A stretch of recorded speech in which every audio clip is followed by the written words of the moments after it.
We use the ideal gas law to calculate the pressure of gases in closed containers.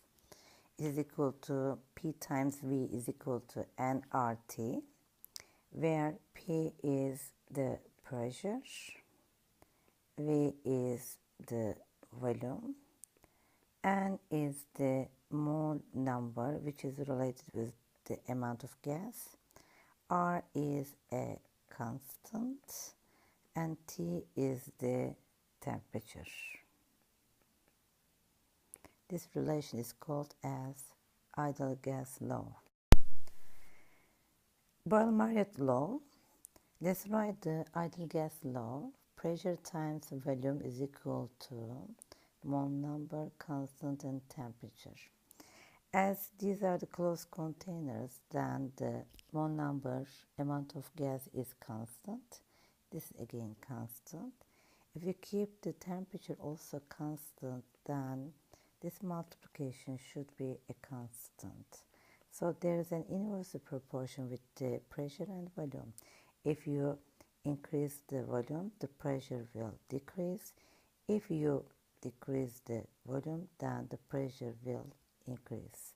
So the pressure, let's say P1 times V1, should be equal to the pressure P2 times V2. Be constant.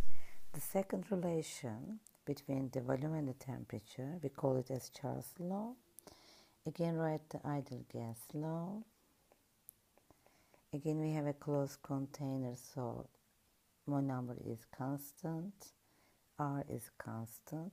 If we keep the pressure also constant, then volume is directly proportional with the temperature. So V1 over T1 should be equal to V2 over T2. If you increase the temperature, the volume will make it bigger in order to keep the pressure constant. If you decrease the temperature, the volume will get smaller in order to keep the pressure constant. The third relation is Gay-Lussac law. Again, the ideal gas law, closed container, these are constant.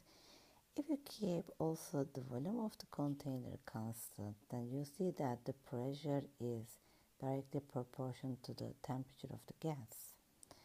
So P1 over T1 should be equal to P2 over T2. If you increase the temperature, the pressure will get higher. If you decrease the temperature, then there is also a decrease in the pressure.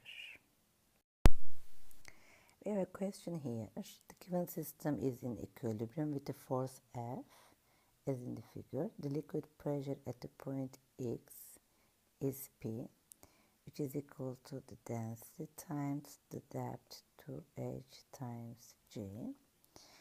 And the pressure of the gas is P gas. You see that, let's say, each have the value of V. So for V volume, gas is P gas. If the piston is removed from K to L, then you will push this amount of water into here. So what will be the new values of liquid and the gas? And also the total pressure at the base of the container. Let's write the initial one. The total pressure at the base is equal to the liquid pressure to dHg plus P gas. Now in the second condition, now let's first write the pressure of the liquid. Now my new depth is equal to 3H. So the new liquid pressure should be equal to D times 3H times G. So you see that it has an increase which is equal to 3 over 2 times the previous pressure. Now let's come to gas. Now I have the volume of gas as 2V. What was the relation between the pressure and volume of the gas? They have they are inversely proportional. P1 times V1 should be equal to P2 times V2. So the previous pressure of gas times 4V is equal to the new pressure times 2V.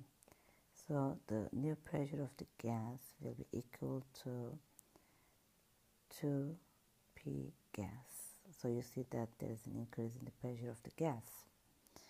What about the total pressure at the base of the container? It is equal to 3/2P plus 2P gas. You see that this value is bigger than this value, but I can take the condition because they are not in terms of the same units. In this example, we have a flexible balloon here. If some amount of X is added to the given container through the tap M, how will the pressure of the gas and the liquid pressure at the base of the container will change? When I pump the gas, it will go inside the balloon and try to make its pressure get bigger. But now you see that the pressure of the balloon should be equal to P0 because it is in equilibrium. So these forces should balance each other. Since the atmospheric pressure doesn't change, so it will get bigger, increase its volume, so decrease pressure and make it again P0. So there is no change at the pressure of the gas, which is equal to P0. So the liquid pressure will also doesn't change because the depth doesn't change. So the pressure of the gas, there is no change, which is equal to P0, and the liquid pressure, there's no change because no change in the depth. The given gases X and Y and Z are in equilibrium as in the figure. Compare the pressure of the gases. In the first figure, there's atmospheric pressure here, and there is the gas pressure Px here. As they are in balance, then they should be equal to each other.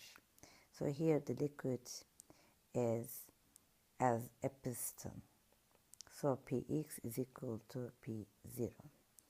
Now I have P0 here. This is a liquid, so liquid transmit pressure.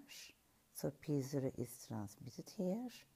I have also a liquid pressure here, and it is balanced by the gas pressure Py.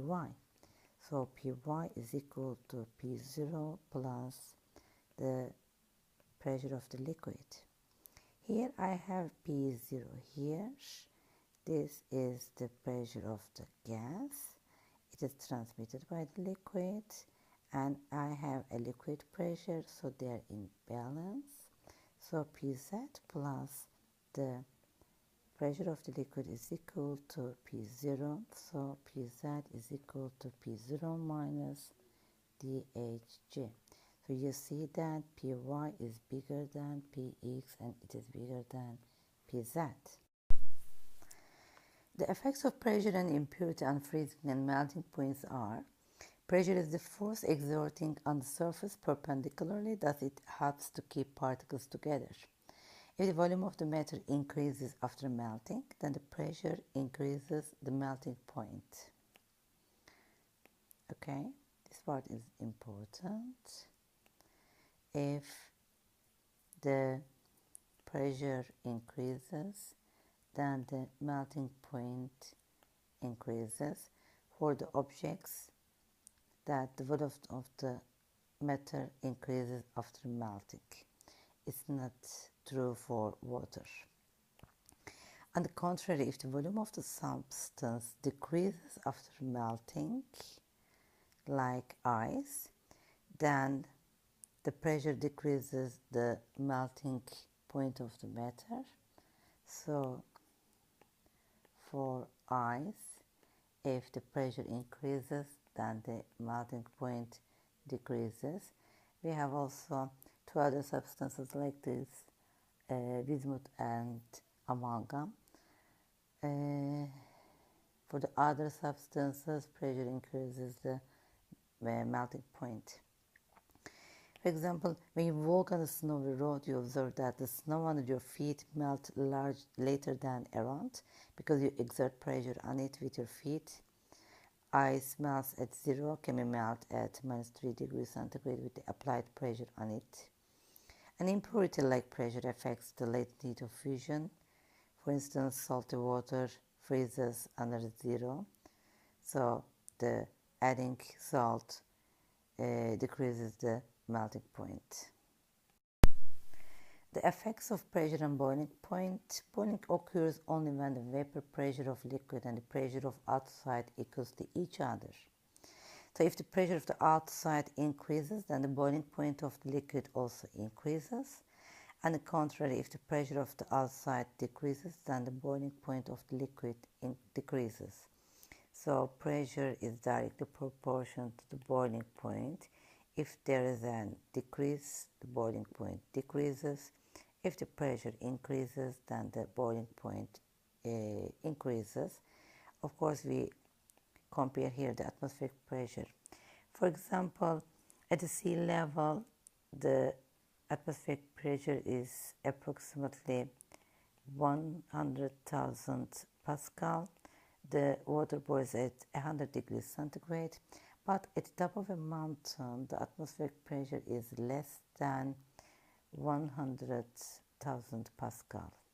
So it decreases the boiling point and the water boils below 100 degrees centigrade. The effects of impurity on boiling point. If you add any substance to a liquid, the boiling point increases. For example, the salty water has a boiling point bigger than 100 degrees centigrade.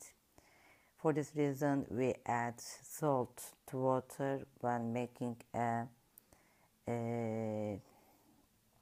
meal after it boils.